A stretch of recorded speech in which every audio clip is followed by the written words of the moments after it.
आइए धमतरी से अगली खबर आपको बता देते हैं, जहां धान नहीं बेच पाने से किसान गुस्से में हैं, आक्रोशित हैं। सेमरा खरीदी केंद्र पर यह प्रदर्शन चल रहा है। मौके पर पुलिस प्रशासन के अधिकारी पहुंचे हैं।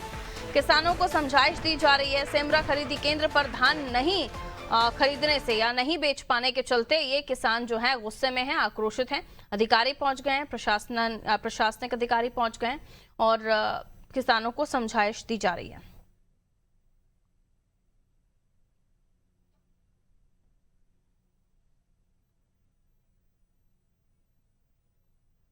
हमारे धान को सात तारीख के टोकन कटे थे हैं।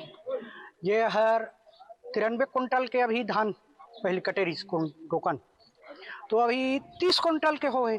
तो 30 कुंटल है तो शासन प्रशासन के कर्जा पूर्ता हुआ थे।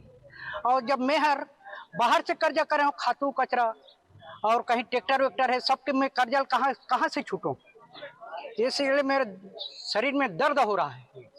मैं यहाँ शासन से यही प्रार्थना करता हूँ, अगर लेना है तो पूरा हमारा जो अभी तो बहुत किसान के टोकन भी नहीं कटे हैं कैसे जी, और जो टोकन नहीं कटे हमारे तो 30 कुंटल भी कटे हैं। तो हमारा शासन से हम लोग मेहरबान नहीं करना चाहिए। लेना है तो हमारा पूरा धान ले, नहीं फिर हम लोग इच्छा मृत्यु मरने के लिए स्वतंत्र लिख के दे दे आप। इस तरह से सेमरा जो है, हमें जब से धान खरीदी शुरू हुई है, यहाँ पर बहुत सारे कृषकों के साथ ये समस्या हुई है कि जगह की कमी होने की वजह से किसी तरह से 1-2 दिन खरीदी बंद हो गई थी। तो उसकी वजह से जो कृषक थे उनका रीशेड्यूल ना होकर पूरी तरह से निरस्त हो गया था, और कुछ कृषक जो बचे थे, तो इसमें से क्योंकि हमारे पास टोकन जो है 15 तारीख से कटना बंद हो गया था।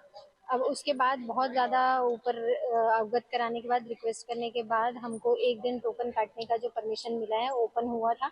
तो उसमें हम लोगों ने ऐसे ही अत्यंत आवश्यक जो कृषक थे, मतलब जो बहुत ही सीमांत कृषक या लोनी कृषक जिनको बहुत ज़्यादा आवश्यकता थी धान बेचने की, हम लोगों ने वैसे कृषकों को आइडेंटिफाई करके 66 ऐसे कृषकों को लाभ दिलाने का प्रयास किया। और सबको लाभ दिलाने के का सोचने के चलते हम लोगों ने ऐसा किया कि थोड़ा थोड़ा ही सही, लेकिन सबको इसका लाभ मिले, इसलिए हम लोगों ने कृषकों से बात करके सभी का टोकन काटने का प्रयास किया आज 1 दिन के लिए। तो उसमें लोगों को ये था कि हमारा जो है, अगर 30 क्विंटल का धान है या 50 क्विंटल का धान है, तो उसमें से 5-10 क्विंटल की को कट करके थोड़ा कम हमारा जो टोकन कटा है। लेकिन फिर उनको समझाया गया कि सब उनके भाई बंधु ही हैं, तो आपस में किसी का नुकसान ना हो, उस तरह से अगर इसको देखा जाए तो सब अपना ऋण पटा सकें, और उसके ऊपर अगर थोड़ा सबको बराबरी का लाभ मिल सके, इस तरह से हम लोगों ने उनको समझाया। तो फाइनली सभी कृषक समझ गए और उनके द्वारा मतलब सहमति दी गई कि वो आज धान बेच रहे हैं।